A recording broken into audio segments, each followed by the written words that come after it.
5 seconds. Start. The petitioner submits that the arbitrator has granted overhead expenses on hypothetical calculations and without any proof submitted by the respondent number 1. The respondent has not produced any wage register, pay slips, account books, etc. to show that the respondent number 1 has incurred the amount. The respondent number 1 has also not filed any document to show that the increased rates have in fact been paid to the laborer. It is settled principle of law that unless the party actually incurred the amount, he cannot claim the same by way of reimbursement. The petitioner submits that the arbitrator, without application of mind, has awarded amounts twice for the same breach. In claim 3 for the same alleged breach, 3 amounts were claimed. The arbitrator awarded the same. The decision of the Supreme Court of India in Jain Brothers case 1994 was cited, and yet the arbitrator awarded the same. No proof is filed of the alleged expenditure, and this petitioner respondent RINL has clearly pleaded and argued that proof is necessary for this claim. No notice under Section 55 of the Contract Act was given for the claim, and the decision of the Andhra Pradesh High Court reported in 1997-1 ALT 1254, which was cited, was ignored by the arbitrator. The petitioner submitted that the arbitrator has awarded amount for claim number 4 by adopting a hypothetical method. Absolutely no document was produced by the respondent number 1 that this work was executed at all by the respondent number 1. The petitioner submits that there is no jointly recorded measurement book also to show that the work was executed, and no contemporaneous record was filed by respondent number 1. The letters dated 11/12/99 followed by exhibits R66, R67 and R69 clearly indicates that respondent number 1 was asked to produce proof of execution of the said work, but no proof was filed. So it is clear that he has not executed the work at all, but the arbitrator has awarded the amount against the subject claim. With regard to claim 5, the same is an accepted matter. The contractor requested for fixation of extra rates.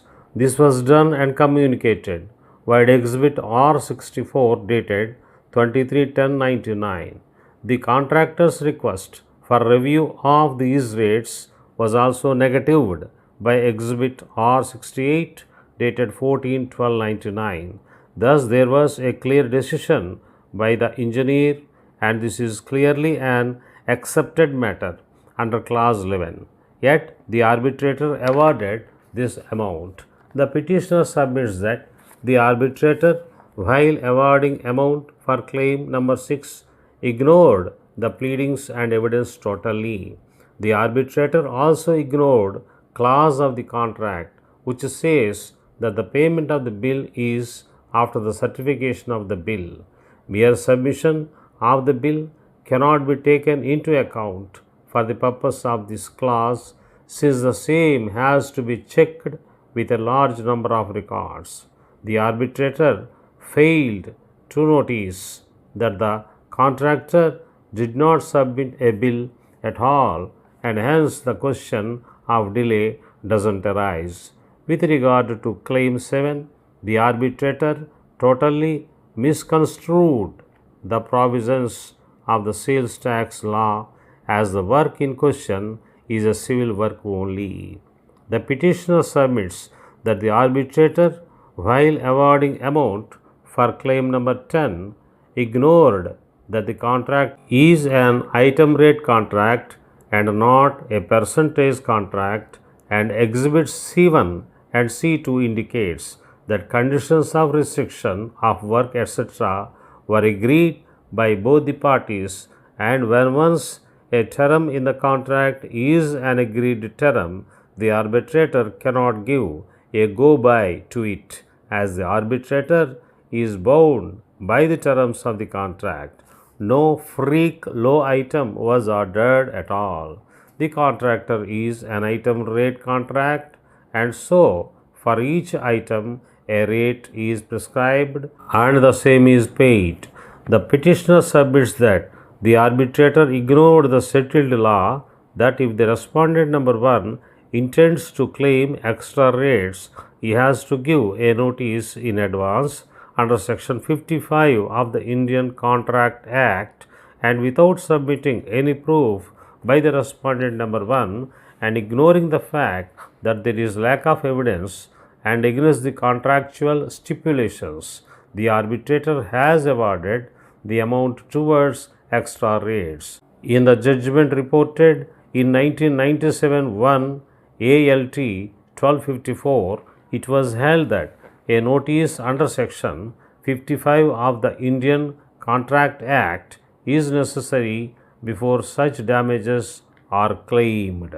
The petitioner submits that the arbitrator has only listed the case law at pages 3 to 5 of the award, but has not considered the case law relied upon by the petitioner respondent before arbitrator, and also not given any reasons why the said case law is not applicable to the grounds that have been urged by the petitioner respondent before arbitrator.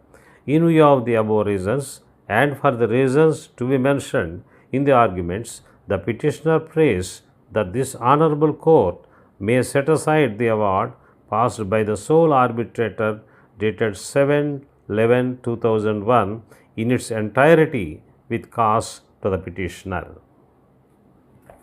That's all.